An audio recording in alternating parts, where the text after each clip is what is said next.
$400,000 sounds like enough. It's not. Frank DeLuca, 62, from Henderson, Nevada, retired on April 1, 2024, with $403,000 in his traditional IRA and $22,000 in checking. By February 2025, 10 months later, his effective balance had dropped to $331,000. Not because the market crashed, not because he spent recklessly, because 4 IRS rules activated simultaneously the moment he stopped working, and each one silently drained his account in a different direction. The first rule took $6,200 in taxes on withdrawals Frank thought would be tax-free. The second triggered a Medicare premium increase of $247 per month that won't reset for 2 years.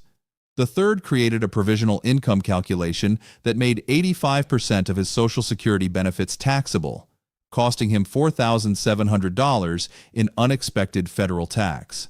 And the fourth, the one Frank still doesn't fully understand, exposed his entire IRA to a future required minimum distribution schedule that will force him to withdraw $22,000 per year, starting at 73, whether he needs it or not. 10 months, $72,000 gone. Not to vacations or cars, to the tax code. Frank's situation isn't rare. According to the Employee Benefit Research Institute's 2024 Retirement Confidence Survey, 41% of Americans retire with between $250,000 and $500,000 in total savings. The median retirement account balance for households aged 60 to 64 is $389,000. That means roughly half of everyone retiring this year is in Frank's range and facing the same 4 tax traps he walked into blind. The specific enemy here is the interaction between IRS Code Section 408D-1, which governs IRA distributions, and IRC Section 86, which taxes Social Security benefits. Separately, these sections are manageable. Together, they create a feedback loop. Every dollar you withdraw from your IRA increases the amount of Social Security that becomes taxable, which increases your adjusted gross income, which triggers IRMAA surcharges on Medicare, which increases your total cost of living, which forces you to withdraw more from your IRA. That's the spiral. And nobody at the IRS is required to warn you before it starts. If you're between 59 and 65 with an IRA balance between $200,000 and $600,000, the next 14 minutes could save you between $38,000 and $91,000 in avoidable taxes over your first decade of retirement. I'll show you exactly where each drain occurs and, more critically, the precise moves that stop the spiral before it accelerates. There's one strategy involving Roth conversions between ages 62 and 72 that a growing number of CPAs now call the single most important tax decision a retiree can make. But there's a narrow window where it works, and a specific dollar amount where it backfires. I'll get to that number later, because getting it wrong is worse than not doing it at all. What most accountants tell you, you'll be in the 12% bracket after you retire, so pull from your IRA and you'll barely pay anything. What IRS Code Section 1J2 actually says, your bracket is determined by all taxable income, including IRA withdrawals, Social Security benefits, pension payments, capital gains, and interest. Stack them together, and that 12% bracket disappears faster than most people realize. The 12% bracket for a single filer in 2025 ends at $48,475 of taxable income. For married filing jointly, it ends at $96,950. Sounds comfortable until you add the components. Frank DeLuca's situation: $24,000 from Social Security, $28,000 from IRA withdrawals, $3,200 in interest income. Total, $55,200 in gross income. After the standard deduction of $16,550 for a single filer over 65, his taxable income is $38,650. Still in the 12% bracket, barely. But pull an extra $15,000 for a car repair or a grandchild's tuition, and he jumps to $53,650 taxable, crossing into the 22% bracket. That single withdrawal costs him an additional $1,500 in tax compared to staying below the line. Margaret Chen, 64, from Portland, Oregon, learned this in March 2025 when her tax preparer filed her first full year of retirement returns. She'd pulled $42,000 from her IRA, thinking she'd pay 12% on all of it. Instead, $18,000 of that landed in the 22% bracket. Her total federal tax bill, $6,140. She'd expected approximately $4,200. The additional $1,940 came from crossing a threshold nobody had warned her about, and she'd already spent the money. What should Margaret have done?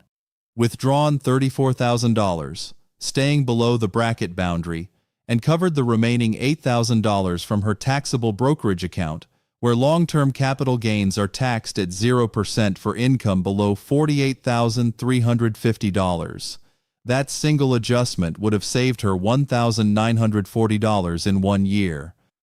Over 10 years of retirement, the compound effect of managing the bracket boundary adds up to between $15,000 and $28,000 in tax savings, depending on which state you live in and whether your state taxes retirement income.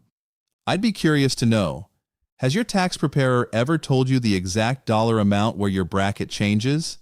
Because in comments on our last video, over 300 viewers said their accountant had never given them a specific number.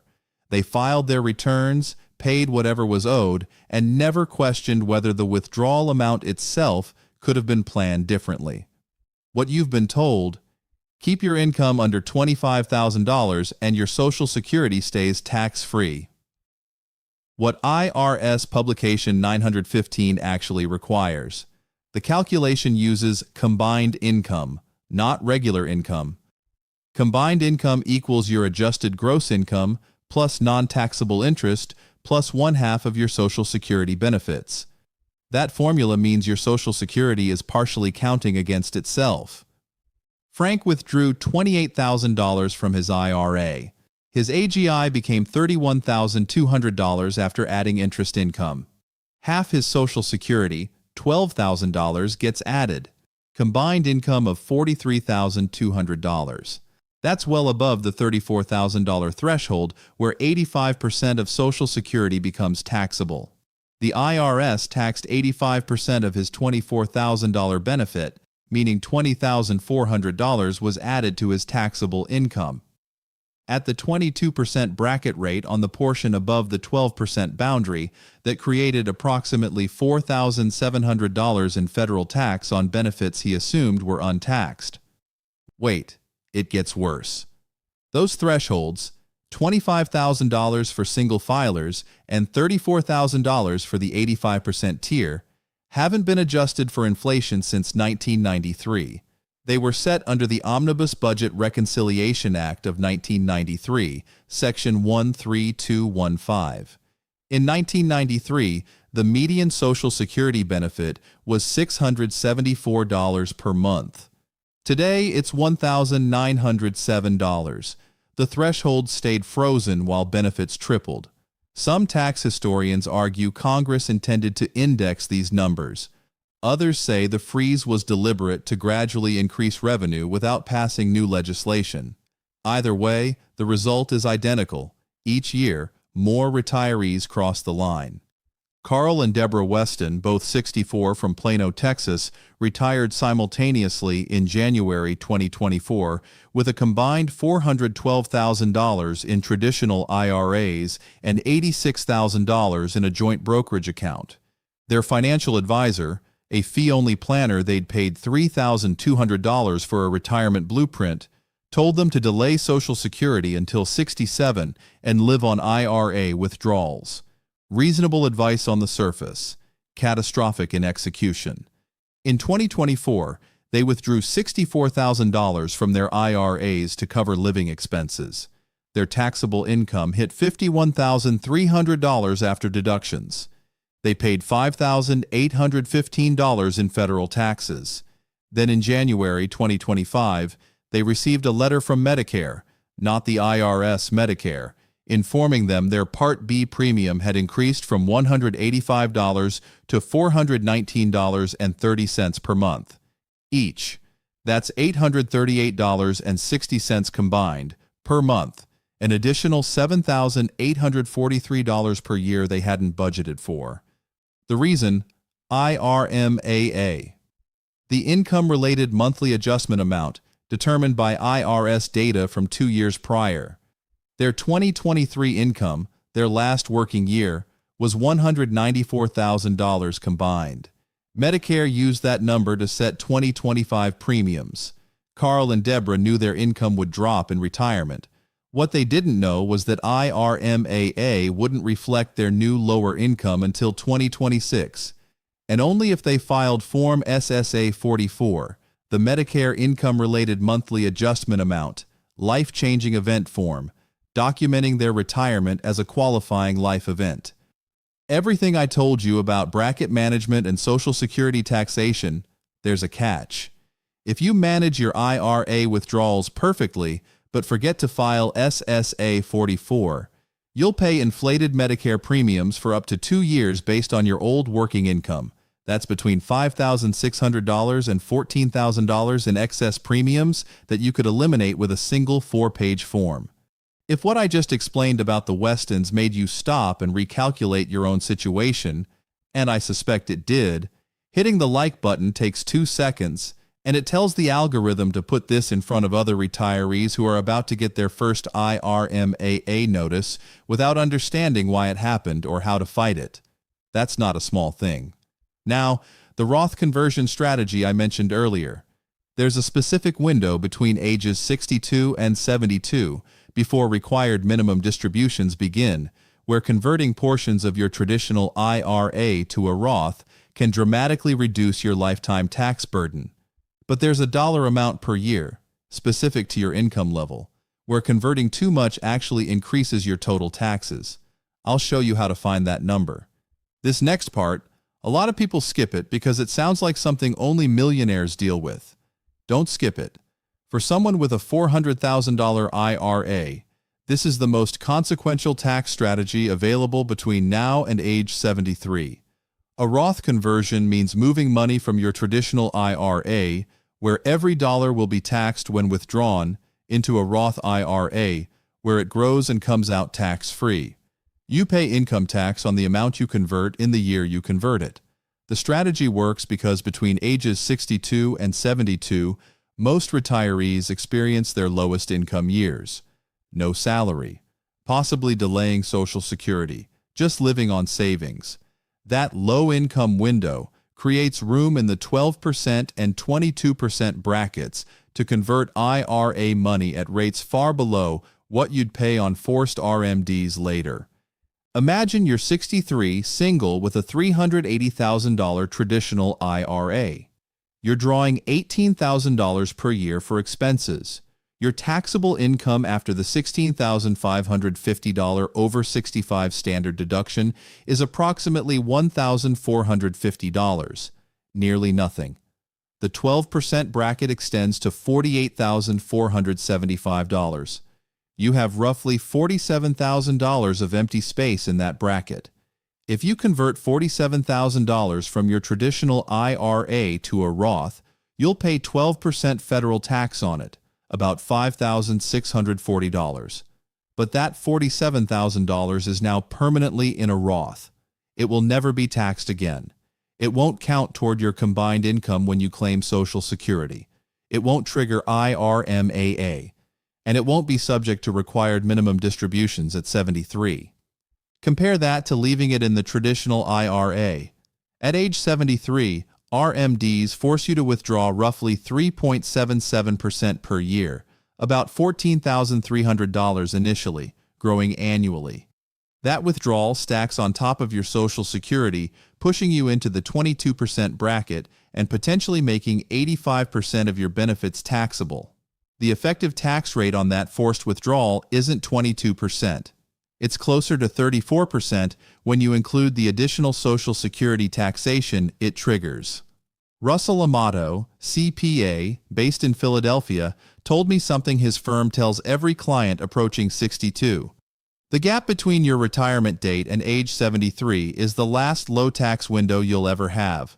Every dollar you don't convert in that window, you'll pay 40% to 50% more on later, guaranteed by the RMD schedule. That quote isn't from a newsletter.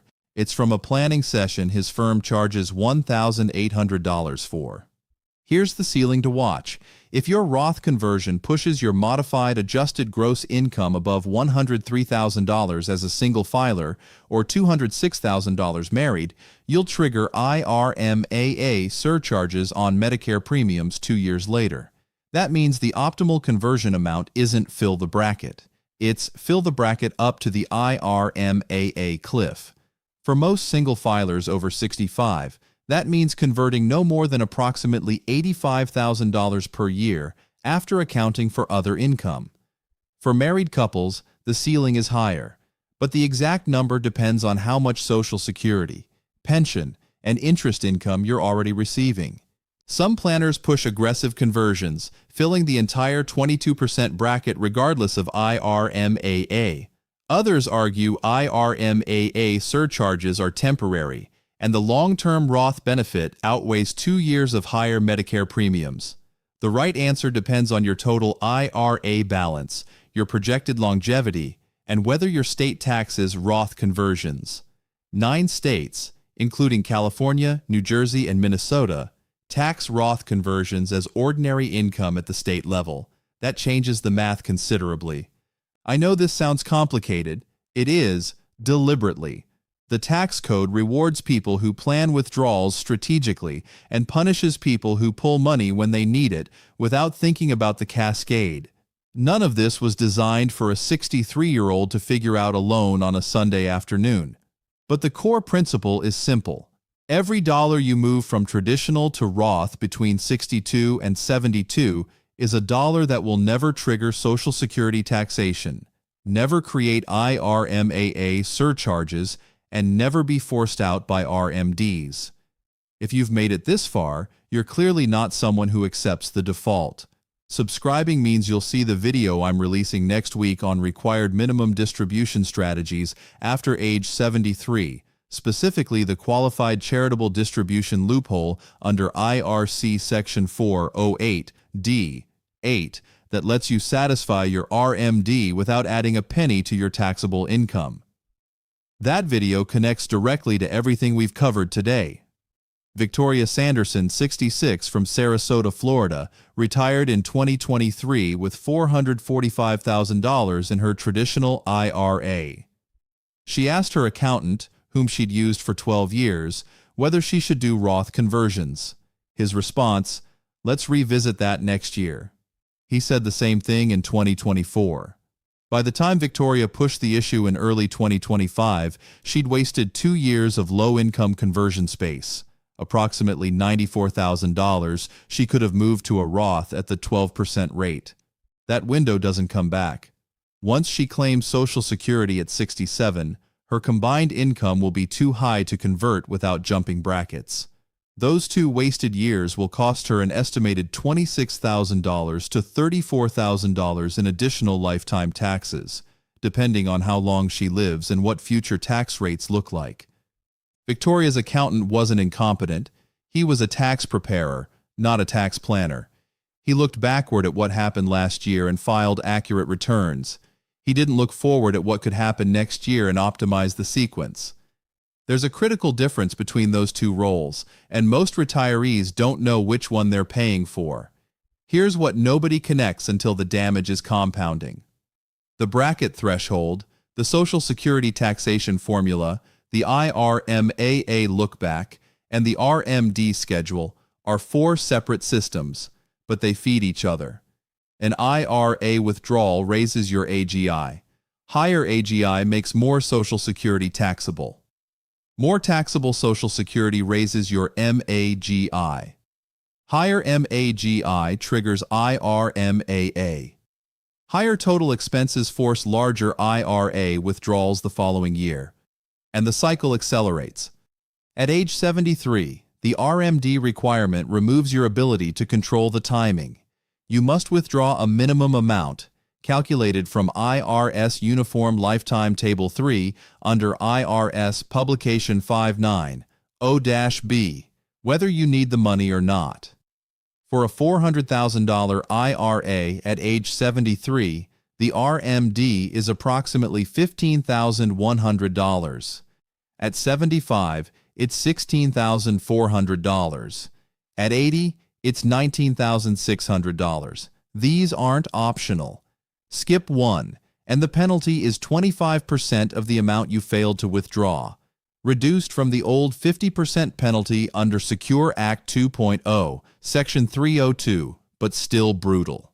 The thesis of everything you've heard today is this: a $400,000 IRA isn't $400,000. It's $400,000 minus every tax the IRS will extract over the next 30 years. And that number is determined almost entirely by decisions you make between ages 62 and 72. After 72, the system takes over. Before 72, you still have control. That gap, that decade, is where the fight is won or lost. 3 questions to ask yourself before December 31st. First, how much room do I have in the 12% bracket this year? Calculate it now, not in April. Once January 1st passes, that conversion space is gone forever. Second, have I filed Form SSA 44 to reduce my IRMAA charges based on my retirement? If not, you may be overpaying Medicare by $2,800 to $7,800 per year for no reason. Third, does my tax preparer plan forward or only file backward? If they've never mentioned Roth conversions, bracket management, or IRMAA planning, they're costing you more in missed opportunities than they're saving you in preparation fees. Your Monday plan. Monday morning, call your IRA custodian and ask for your current balance and projected RMD at age 73. Write both numbers down. Tuesday, pull your 2024 tax return and find your taxable income on line 15 of Form 1040. Subtract that number from $48,475 if single or $96,950 if married. That's your available conversion room in 2025, assuming no other income changes. Wednesday, check your Medicare premium notice. If you're paying more than $185 per month and you retired in 2023 or 2024, download Form SSA-44 from ssa.gov and file it this week. Thursday, call your accountant and ask one question: what's my optimal Roth conversion amount this year given IRMAA thresholds? If they can't answer within 48 hours, find someone who can. You now possess the framework that separates retirees who control their tax burden from retirees who discover it in April. That framework isn't taught in any public school, isn't included in any SSA brochure, and isn't offered by most accountants unless you specifically ask. The IRS doesn't benefit from your understanding. They benefit from your default behavior, which is to withdraw when you need money, file when it's due, and never look at the interactions between systems until the bill arrives. Frank DeLuca called his IRA custodian in March 2025 after watching his balance drop to $331,000. He asked one question: can I convert some of this to a Roth? The custodian said yes. Frank converted $41,000 in April 2025, filling his 12% bracket to the boundary. He'll pay approximately $4,920 in federal tax on that conversion, but that $41,000 will never again trigger Social Security taxation. It will never generate IRMAA surcharges, and at 73, his RMD calculation will be based on a traditional IRA that's $41,000 smaller, saving him roughly $1,550 per year in forced withdrawals for the rest of his life. Frank's advisor told him he waited 1 year too long. Had he converted in 2024, his first retirement year with minimal other income, he could have moved $47,000 at the same 12% rate. That missed year cost him approximately $720 in lifetime tax savings. Small in isolation.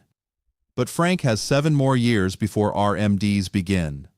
7 years of annual conversions at $41,000 to $47,000 each could shift $300,000 or more into his Roth, reducing his future taxable RMDs by that same $300,000.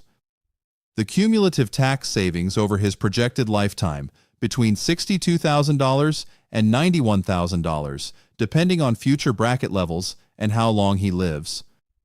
Frank didn't lose $72,000 because he retired at 62 with $400,000. He lost it because nobody explained how 4 separate tax systems interact with each other the moment your paycheck stops. The IRS doesn't send a welcome to retirement letter. They don't offer a transition guide. They wait, patiently, systematically, for you to make withdrawals without strategy, file returns without planning, and pay premiums without appeal. You spent 40 years building that IRA.